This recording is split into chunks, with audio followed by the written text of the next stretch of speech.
Hi friends, అందరికీ నమస్కారం. ఈరోజు కథ నా ప్రాణం నీకోసం, ఎపిసోడ్ నెంబర్ 54. ఈ స్టోరీ మీకు నచ్చితే తప్పకుండా లైక్ చేసి మన ఛానల్ని సబ్స్క్రైబ్ చేసుకోండి. ఇక స్టోరీలోకి వెళ్దాం. స్వీటీ, అభి ఎదు మీద తల పెట్టుకుని ఐఎమ్ సో హ్యాపీ అభి అంటూ చెప్తోంది స్వీటీ. అలా అభితో మాట్లాడుతూ నిద్రలోకి జారుతుంది. నెక్స్ట్ డే ఆదిత్యకి మెయిల్ వస్తుంది. ప్రాజెక్ట్ వర్క్ మీద కెనడా రావాలి అని దాని సారాంశం. దర్శనికి అదే విషయం చెప్పి నువ్వు కూడా రావాలి, అది డిజైన్ చేసింది నువ్వే కదా, సో వాళ్ళకి ఏవైనా డౌట్స్ ఉంటే క్లియర్ చేయాల్సి వస్తుంది. నువ్వు కూడా నాతో రావాల్సి ఉంటుంది. నీకు ఓకే కదా? ఏదైనా ప్రాబ్లం ఉంటే చెప్పు, నేను మేనేజ్ చేస్తాను అని ఆదిత్య అంటుంటే, నో నో ఆదిత్య గారు, నాకేం ప్రాబ్లం లేదు, నేను వస్తాను అంటూ చెప్పు. ఇంత మంచి ఛాన్స్ ఎందుకు మిస్ చేసుకుంటాను? మీతో దొరికే ప్రతి మూమెంట్ నాకు చాలా ఇంపార్టెంట్ ఆదిత్య గారు. మీతో ప్రతి క్షణం ఉండాలి, మీతోనే గడపాలి అనిపిస్తుంది. అలాంటిది ఈ ఛాన్స్ ఎందుకు వదులుకుంటాను అని మనసులో అనుకొని, రుద్ర సార్ థ్యాంక్స్ అని మనసులో చెప్పుకుంటుంది. ఎందుకంటే మీరే కదా ఇలా ప్లాన్ చేశారు అనుకుని నవ్వుకుంటుంది. మార్నింగ్ లేచి ఎవరి వర్క్ వాళ్ళు చేస్తుంటే వైదిక్ లేచి కాఫీ ఇవ్వు వేదు అంటాడు. వేద భుజం మీద తలపెట్టుకొని వైదిక్ని పక్కకు నెట్టేసి వేద పక్కన రుద్ర కూర్చొని, నా పెళ్ళాం నీకెందుకు కాఫీ ఇవ్వాలి, అసలు మీరు మాకేమవుతారు అంటాడు గుర్రుగా చూస్తూ. పెదవి ముందుకు పెట్టి బావా అంటూ రాగం అందుకుంటాడు. ఏ చుప్, ఏంటి ఆ బర్రె గొంతేసుకొని ఏడుస్తున్నావు? ఇక్కడ చెవిలో బ్లడ్ వచ్చేలా ఉంది. అసలు ఇక్కడికి నువ్వెందుకు వచ్చావు, ఎవరు పిలిచారని వచ్చావు అంటాడు యాటిట్యూడ్గా కాలు మీద కాలేసుకొని. వేదు, నువ్వన్న బావకి చెప్పే, ఇంత కోపమా? నేను చేసింది తప్పే కాదు అంటలేదు, ఏదో బుద్ధి గడ్డి తిని అలా చేశాను. ఆఫీస్లో జాయిన్ అయిన కొన్ని డేస్కి రుద్ర బావ గురించి తెలిసింది. బ్రతుకున్నాడు అని తెలిసి చాలా హ్యాపీగా అనిపించింది. కానీ ఏ మొహం పెట్టుకొని బావ ముందుకు వెళ్ళాలో అర్థం కాలేదు. ఆ రోజు తనని అలా వదిలేసి దూరం వచ్చేసాం. ఇప్పుడు ఏ మొహం పెట్టుకొని వెళ్ళి కనిపించాలి? ఇప్పుడు నేను ఇంత ఎత్తుకెదిగాను, డబ్బుంది కాబట్టి నా దగ్గరకు వచ్చారా అని అంటే మొహం ఎక్కడ పెట్టుకోవాలి అనిపించింది. అందుకే దూరం నుండి చూసుకొని హ్యాపీగా ఫీల్ అయ్యాను. డాడీకి కూడా ఈ విషయం చెప్పాను. అందుకే ఆదిత్యతో పెళ్ళికి అస్సలు ఒప్పుకోలేదు.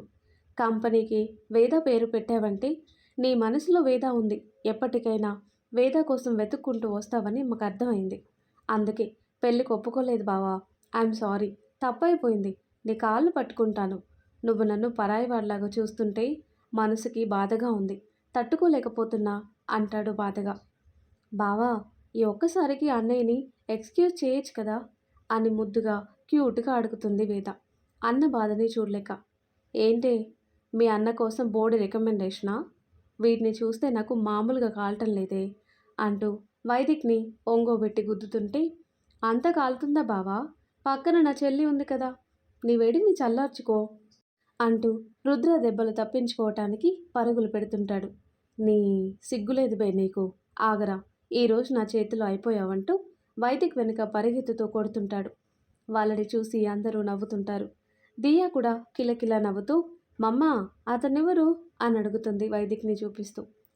అతను నీకు మామ అవుతాడు, నాకు బ్రదర్ అన్నమాట అని చెప్తుంటే, ఓ అవునా, మరి నాకు కూడా బ్రదర్ కావాలి మమ్మా అంటూ అడుగుతుంది క్యూట్గా. అలా అడగగానే వేద బుగ్గలు సిగ్గుతో మొగ్గలయ్యాయి. పక్కన వనజ ఉండటంతో, మీ మమ్మీని డాడీని అడుగు, తొందరగా తమ్ముడు కావాలని.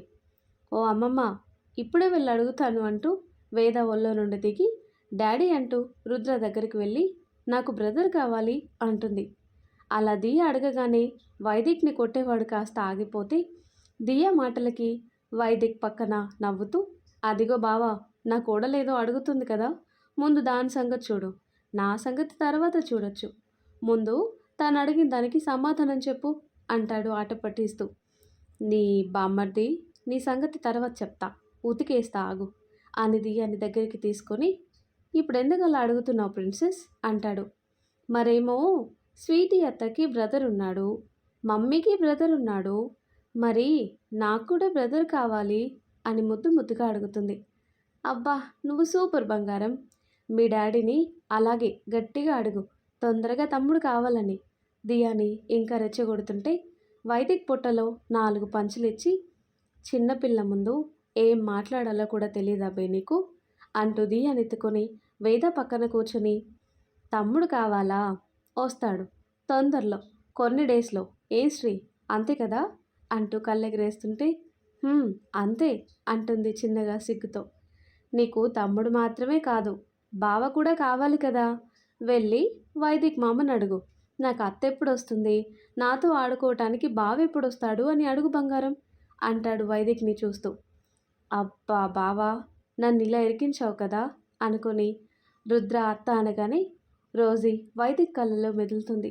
ఎవరో ఆ అమ్మాయి, షీ సో బ్యూటిఫుల్ అనుకొని, చిచి నేనేంటి ఇలా ఆలోచిస్తున్నా అనుకుంటుంటే, మామా మామా అంటూ వైదిక్ భుజం పట్టుకొని, మామా మామా అత్త ఎప్పుడు వస్తుంది, బావ ఎప్పుడొస్తాడు అని అడుగుతుంటే రుద్ర వైపు గుర్రుగా చూస్తుంటే, నీ లుక్కులకి ఇక్కడెవ్వరూ భయపడరు, తను అడుగుతుంది కదా చెప్పు అని అంటుంటే, అవునన్నయ్య, ఇంకా ఎప్పుడు పెళ్లి చేసుకుంటావు, ఈ పాటికే నీకు పెళ్ళైపోవాలి, అసలు ఇంకా అవ్వలేదు, ఇంకా లేటుగా చేసుకుంటే బాగోదు, బట్టతలొచ్చి తెల్ల వెంట్రుకలు వస్తే అప్పుడు నువ్వు చేసుకుంటా అన్నా కూడా పిల్లనివ్వరు, బాగా ఆలోచించుకో, పోనీ ఎవరినైనా ఇష్టపడుతున్నావా అని అడుగుతుంటే, అదేం లేదు వేదిగా, పెళ్ళి మీద పెద్దగా ఇంట్రెస్ట్ లేదురా నాకు అంటాడు దీనంగా.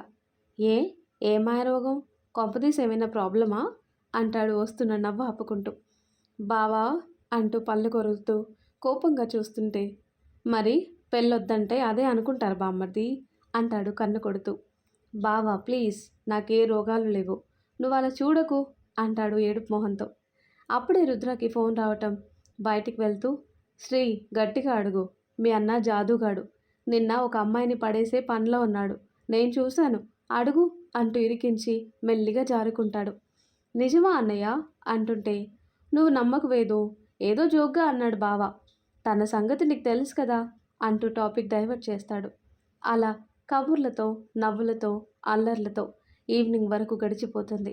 ఎవరూ లేకపోవటంతో వేద పక్కన కూర్చొని, వేద మీ ఇద్దరూ హ్యాపీగానే ఉన్నారా అని అడుగుతుంది వనజ. అలా ఎందుకు అడుగుతున్నావు మమ్మీ, మేము హ్యాపీగానే ఉన్నాం, చూస్తున్నావు కదా, ఆయన బావకి నేనంటే ఎంత ఇష్టమో నీకు తెలుసు కదా అంటుంది వేద. అలా కాదురా, మీ ఇద్దరు మీ లైఫ్ స్టార్ట్ చేశారా అని అడుగుతున్నా. తల్లి ఏం అడుగుతుందో అర్థమయ్యి తల దించుకొని, "మ్హూ, లేదు మమ్మీ" అంటుంది. ఎందుకు దూరంగా ఉన్నారు, ఏమైనా ఇబ్బందా? అది కాదు మమ్మీ, ఆదిత్య కోసం నేను ఆదిత్యకి దూరం అయ్యి బాధని మిగిల్చాను, మరి నా స్వార్థం నేను చూసుకొని నేను మాత్రం హ్యాపీగా ఉంటే సరిపోతుందా, అందుకే ఆదిత్య కూడా పెళ్లి చేసుకుంటే అప్పుడు మా లైఫ్ స్టార్ట్ చేయాలి అనుకున్నాం, బావ కూడా దానికి ఒప్పుకున్నాడు అని చెప్తుంది. కానీ ఎన్ని రోజులు అలా ఉంటారు తల్లి, ఎక్కువ రోజులు అలా దూరంగా ఉండటం మంచిది కాదు, మీకెప్పుడో పెళ్ళయింది, ఇప్పటి వరకు రుద్ర నీ కోసం ఎదురు చూస్తూ ఉన్నాడు, మళ్ళీ కూడా పెళ్లి చేసుకుని ఇంకా దూరంగా ఉండటం మంచిది కాదు, బావని ఎన్ని రోజులు అలా దూరంగా ఉంచి ఇబ్బంది పెడతావు, ఆలోచించి చూడు, వీలైనంత తొందరగా ఇద్దరు మాకు శుభవార్త చెప్పాలి అని చెప్పి కిచెన్లోకి వెళ్తుంది. తల్లి చెప్పిన మాటల గురించి ఆలోచించి బయట అందరూ ఆడుతుంటే అక్కడికి వెళ్తుంది. గార్డెన్లో కింద మ్యాట్ పరుచుకొని దియాని మధ్యలో కూర్చోబెట్టి చుట్టూ అందరూ కూర్చున్నారు, తనతో ఆడుతూ ఉంటారు. వేద కూడా వెళ్ళి రుద్ర పక్కన కూర్చుంటుంది.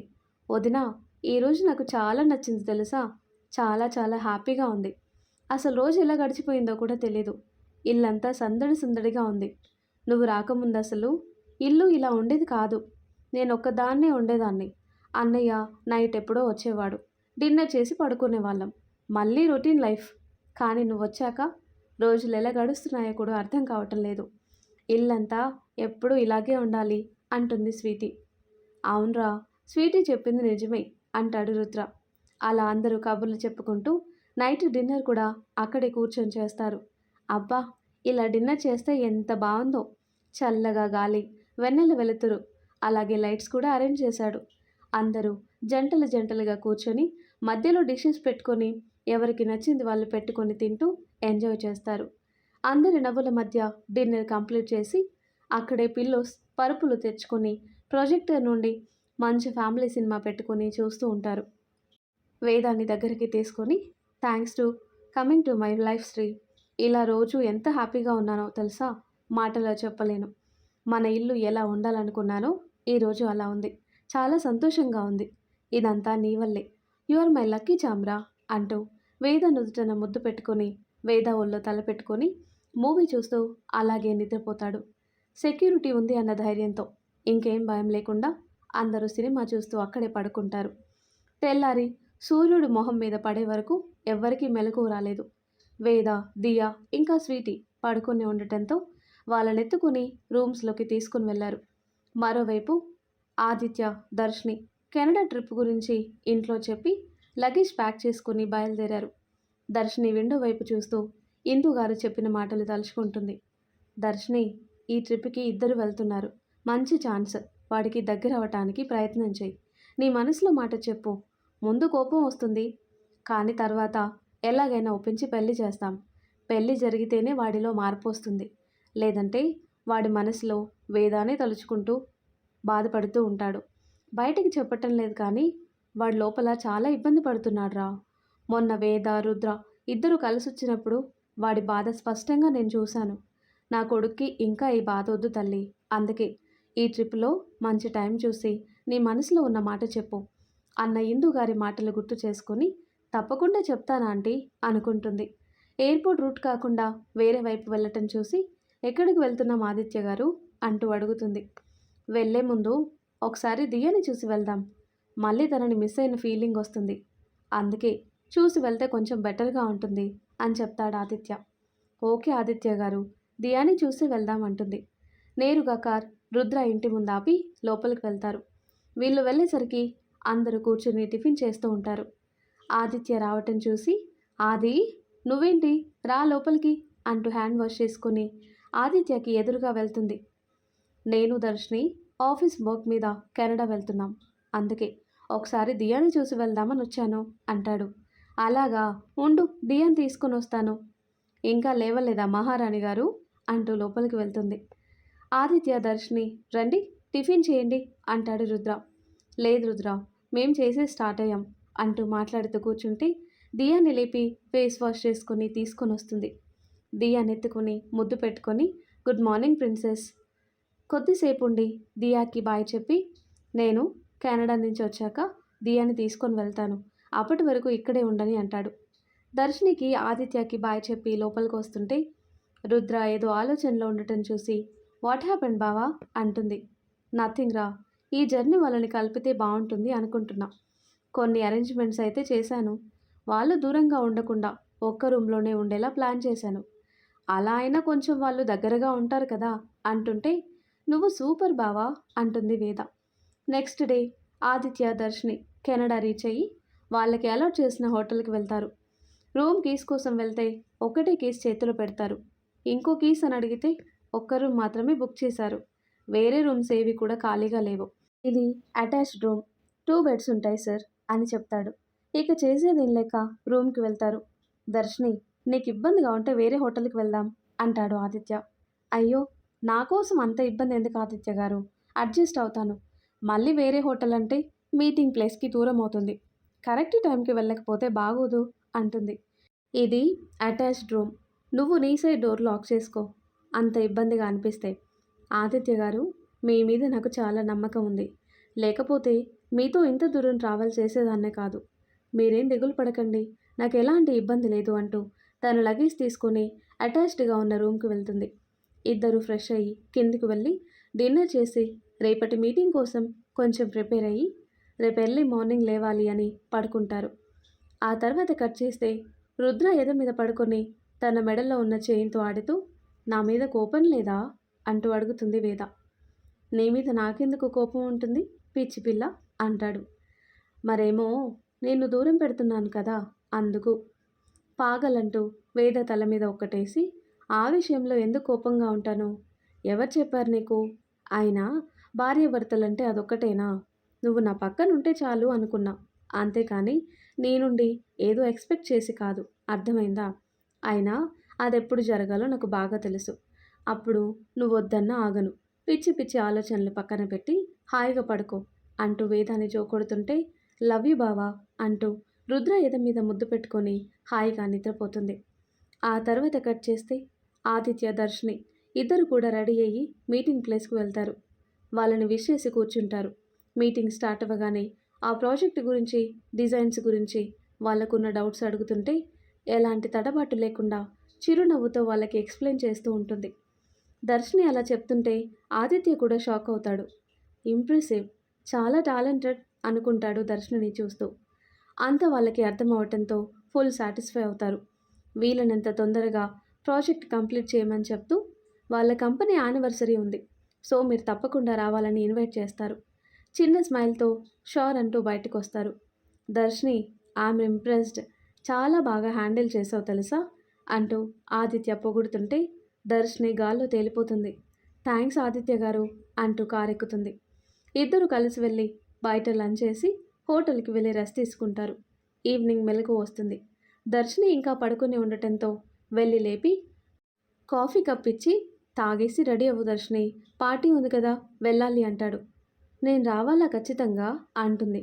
ఏ ఏమైంది, ఇక్కడ ఒకదానివే ఉండి ఏం చేస్తావు? అది కాదు ఆదిత్య గారు, ఈ పార్టీస్ అంటే నాకు పెద్దగా నచ్చవు, అంతేకాదు కొంచెం భయం కూడా అని చెప్తుంది. నేనున్నాను కదా, ఇంకేంటి భయం? ఇద్దరినీ ఇన్వైట్ చేశారు, వెళ్ళకపోతే బాగోదు, కొద్దిసేపు వెళ్ళొచ్చేద్దాం అంటాడు ఆదిత్య. ఓకే ఆదిత్య గారు, నేను రెడీ అవుతాను అంటుంది. ఓకే అంటూ ఆదిత్య తన రూమ్కి వచ్చి తను కూడా ఫ్రెష్ అయ్యి రెడీ అవుతాడు. రెడీ అయ్యి టైం చూసి దర్శిని కోసం తన రూమ్కి వెళ్తాడు. Blue colour netted long frock, loose hair, ఒక చేతికి వాచ్, మరో చేతికి బ్రేస్లెట్, చూడటానికి చాలా బాగుంటుంది. 2 నిమిషాలు అలాగే చూసి దర్శిని అంటూ పిలుస్తాడు. హా ఆదిత్య గారు, అయిపోతుంది, నేను రెడీ అంటుంది. బ్యూటిఫుల్, పద వెళ్దాం అంటూ కార్ కీస్ తీసుకుని దర్శినితో పాటు కలిసి పార్టీ జరిగే ప్లేస్కి వెళ్తాడు. కార్ పార్క్ చేసి ఆదిత్య ముందుకు వెళ్తుంటే ఆదిత్య వెనక్కి వెళ్తుంది. అక్కడ మొత్తం పెద్ద పెద్ద బిగ్ షాట్స్ అందరూ ఉంటారు. లోపలికి వెళ్ళి ఒకసారి ఇన్వైట్ చేసిన వాళ్ళ కళ్ళకి కనిపిస్తే వచ్చామని అటెండెన్స్ పడిపోతుంది. తర్వాత మనం వెళ్ళిపోవచ్చు కదా ఆదిత్య గారు అంటుంది చుట్టూ ఉన్న వాతావరణం చూస్తూ. ఎందుకంత భయపడుతున్నావు? నిజంగానే ఇప్పటి వరకు ఏ పార్టీకి వెళ్ళలేదా దర్శిని అని అడుగుతుంటే నిజం ఆదిత్య గారు, ఎప్పుడూ వెళ్ళలేదు. అంటే డ్రింక్ చేసిన వాళ్ళు ఉంటారు కదా, నాకు వాళ్ళని చూస్తే భయం అంటూ చెప్తుంది. అయ్యో నిజమా? మరి నేను కూడా డ్రింక్ చేస్తాను, మరి ఇప్పుడు ఎలా అంటాడు కావాలని దర్శిని రియాక్షన్ కోసం. కళ్ళు టపటపలాడిస్తూ ఇప్పుడు మీరు డ్రింక్ చేస్తారా అని అమాయకంగా అడుగుతుంది. హా తీసుకుంటాను, ఇక్కడిది కామన్ కదా అంటూ వాళ్ళని కలిసి హాయ్ చెప్పి పలకరించొస్తాడు. ఆదిత్య గారు, నిజంగానే డ్రింక్ చేస్తారా అంటూ అడుగుతుంది. హహా అంత భయపడకు, తాగే అలవాటున్న మాట నిజమే, ఏదో అప్పుడప్పుడు ఇలా పార్టీస్లో మాత్రమే, కానీ పక్కన ఆడపిల్లని పెట్టుకొని తాగేంత బ్యాడ్ బాయ్ని కాదు అంటాడు. ఇద్దరు కలిసి ఫుడ్ తిని మళ్ళీ హోటల్కి వెళ్తారు. మరి ఆ తర్వాత ఏం జరుగుతుందో నెక్స్ట్ వీడియోలో తెలుసుకుందాం. ఎంతో ఇంట్రెస్టింగ్గా ఉండే ఈ స్టోరీ నెక్స్ట్ పార్ట్స్ కోసం ఈ వీడియో లైక్ చేసి మన ఛానల్ని తప్పకుండా సబ్స్క్రైబ్ చేయండి. Thanks for watching.